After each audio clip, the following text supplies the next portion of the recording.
Social Media and PR, Research and News by Maya Greenway.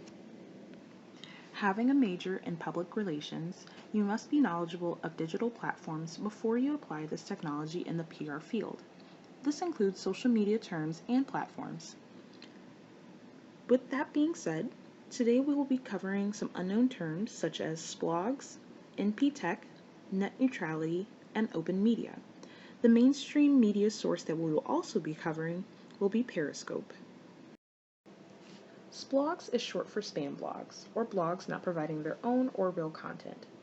Many publishers use automatic tools to create fake blogs full of links or scraped content from other sites in order to boost search engine results.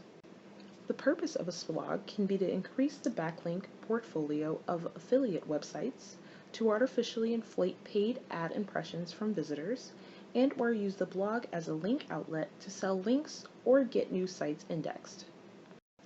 Blog websites such as Vidicol, a blog containing a built-in search engine of sorting through blogs, would find use in this term. In response to the question if it's effective, research states, whereas email spammers try to induce recipients to buy products, sploggers and other web spammers make most of their money by getting viewers to click on ads that run adjacent to their nonsensical text. Web page owners, the spammer in this case, get paid by the advertiser every time someone clicks on an ad. Next is NP Tech. It is shorthand for nonprofit technology, and it encompasses a wide range of technologies that support the goals of nonprofit, NGO, grassroots, and other cause organizations. Social media websites such as Twitter would find use in this term. And it seems to be effective since companies like Microsoft are using it and using their powers to donate to children around the world. Next is net neutrality. Net neutrality is the principle requiring internet providers to act as common carriers and not discriminate among content or users. Net neutrality is used by providing degraded service to rich media sites, by throttling file sharing services, by penalizing customers who watch or download a lot of videos, or by blocking internet applications and content from competitors. Social media platforms such as Twitter and Facebook that want to advertise a welcoming online community would find use of this term. Net neutrality is not effective.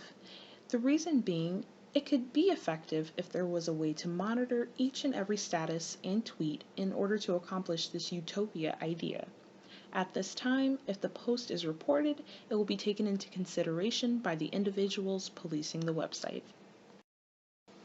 The last term that we have is open media. In its most common usage, open media refers to video, audio, text, and other media that can be freely shared. Open Media uses Creative Commons, a not-for-profit organization and licensing system that offers creators the ability to fine-tune their copyright, or GPL services. More narrowly, open media refers to content that is both shareable and created with a free format. Any platform trying to prevent copyright infringement would find this term useful. It is effective because it prevents individuals from stealing other people's work. Next, we will be moving on to the mainstream media source being Periscope. Periscope was created by the brilliant minds of Kayvon Beykpour and Joe Bernstein. Periscope is a live video streaming app for iOS and Android and acquired by Twitter before launch in 2015. The reason Beykpour and Bernstein came up with the idea for Periscope was because Beykpour was in Istanbul when protests broke out in Taksim Square. He wanted to see what was happening there, so he turned to Twitter. While he could only read about the protests, he could not see them. They started the company in February 2014 under the name Bounty.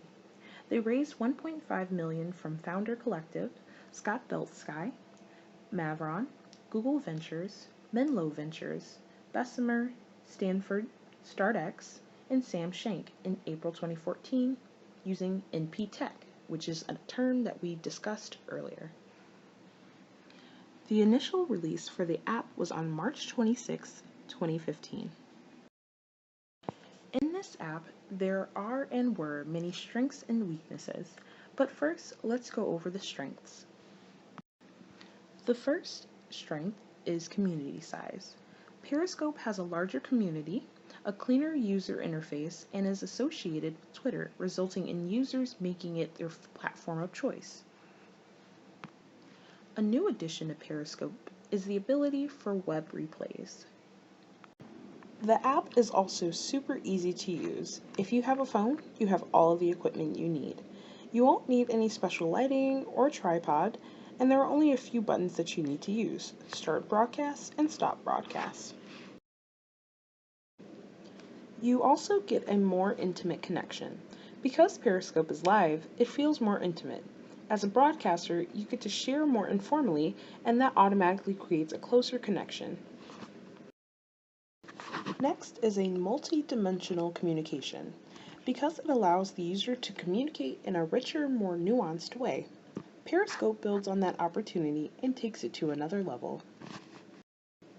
Another strength is immediate feedback. Periscope takes commenting to a whole new level.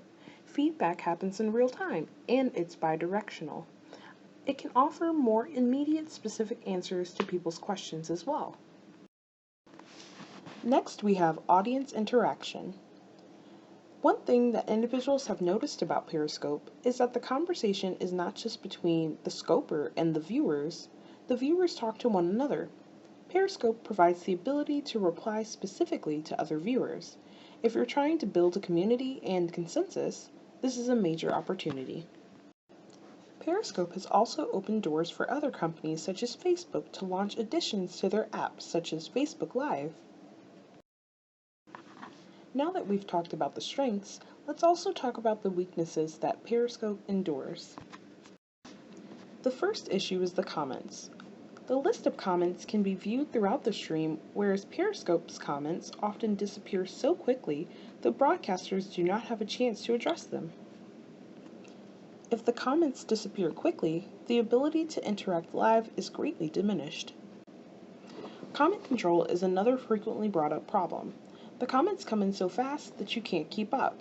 Also, the users don't need them to fade out. They would prefer if there was a comment screen where they could scroll up or down. Another issue is the camera. Periscope starts with the rear-facing camera. You would have to immediately double tap the screen to use the front-facing camera so people could see you. At the very least, the default should be user selectable. Another issue would have to be a timer. Individuals have suggested that they would like to know how long that they have been broadcasting without difficulty. More readable fonts have also been an issue brought up by various users. They have difficulty reading the comments, and they find it especially difficult to read the names of the commenters.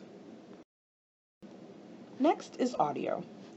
Users need a simple meter that shows whether the volume is set at the right level. There's no way to tell until it's too late or after the broadcast has ended. Lastly is the stop button. As it was before, you would have to swipe down and click a button to stop. This was not intuitive. Half of the time it swipes the iOS notification screen, and it makes it difficult for users. Now that we've covered the weaknesses, let's also talk about the failures and mistakes. The real problem Periscope faces is that it does not have enough engaged users regularly using the platform. But they were able to combat this by integrating the technology into the Twitter platform. Periscope also does not have a clear view of what content works on its platform. Even though it has had its strong and weak points, Periscope seems to be doing well once it teamed up with Twitter. It has made some changes that were mentioned in the weaknesses, so it lets us know that user voices are being heard. If they stay on this path, they will be on the road to continuous success. I hope that you learned something new and can use it in your everyday life. Thank you.